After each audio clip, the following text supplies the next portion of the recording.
He enters this hotel conference room in Hartford, Connecticut with a security team that rivals a head of state. An adoring audience greets him with calls of daddy and sings his praises. He is 60-year-old José Luis de Jesus Miranda from Puerto Rico, a preacher, an evangelist to be sure, but to his followers and in his own eyes, he's more than a man of God. Just ask him. I'm Jesus Christ, man, in front of you. That's right. He says he is the second coming.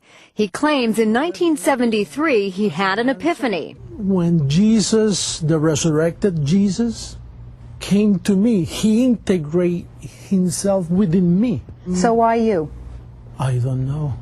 In the mid-'80s, Miranda started his own ministry called Creciendo en Gracia, or Growing in Grace. It's a religious movement that claims a presence in more than 20 countries, mostly in Central and South America, but also in the United States. From Hartford to his headquarters in Miami, he says there are more than 30 teaching centers nationwide. We don't give membership cards, so I don't know how many I have, but certainly are millions. Every week we grow. And with a 24-hour cable channel, netcasts of his sermons and radio programs, Miranda is out to spread the word. Those who believe him, like these followers in Miami, the Son of Man is back, also embrace his unique interpretation of the Bible. For example, sin no longer exists. God doesn't see you as a sinner. For me, you are a perfect spirit. There's also no such thing as the devil. Satan is a Hollywood character.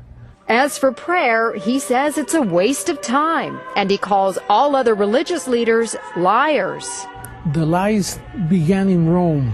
I'm against all those teachings from Catholic, Protestant, evangelicals. They're not teaching the right gospel. His followers say Miranda is the only one telling the truth, and that his teachings have set them free. I thank him so much for being able to look myself in the mirror and knowing that I'm seeing him in me and that I could literally love myself. But one common church practice that Miranda doesn't dismiss is the use of the collection plate. Do people have to pay to be part of this? No. They do have to donate. They make donations according to the Bible, you know, the tithing. The Bible asks for 10% tithing. Yeah. But your followers do much more than that. Because of the... They give their companies, they give their... Oh, they give everything. His most generous followers have even given him cars and estates, including a home inside this gated community, which Miranda recently sold for close to $1 million. So you don't have a problem with material wealth? Everybody should be rich. One who is giving his share of riches to Miranda is Alvaro Albarracin, a successful web entrepreneur. He says he owes everything to Miranda, and his donations have topped 7 figures. I'm putting all my money and heart that this is the truth. But Albarracin's relationship with Miranda has cost him personally. He's estranged from his family. How many years has it been since you've spoken with him? 4. Regina Albarracin says her son severed ties after they suggested he was being brainwashed by Miranda and his teachings. It's not healthy for people. It's not good for people. It's not good for families. Many families, he destroyed many families. Other religious leaders say Miranda may be capable of destroying much more. I think any group whose leader says, I am God, and you have to listen to me and follow me because I am God, that group is very dangerous for our society. Father Albert Coutier says he and members of his congregation in Miami have been harassed by Miranda's followers. Well, I think that their tactics are strange. And what I've experienced personally is aggression, screaming.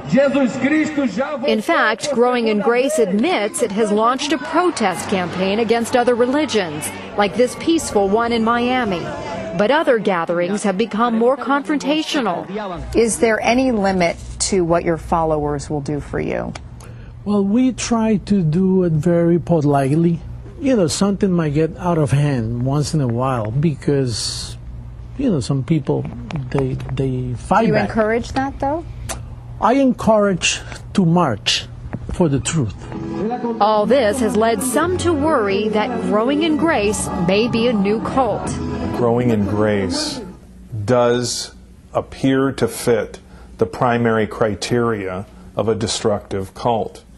An absolute authoritarian leader, a process of persuasion that can be seen as brainwashing, and then finally, exploitation of the members. If it's a cult, it's the best cult I ever seen. This is a nice cult. I'm proud to lead a cult like this because I'm teaching the truth.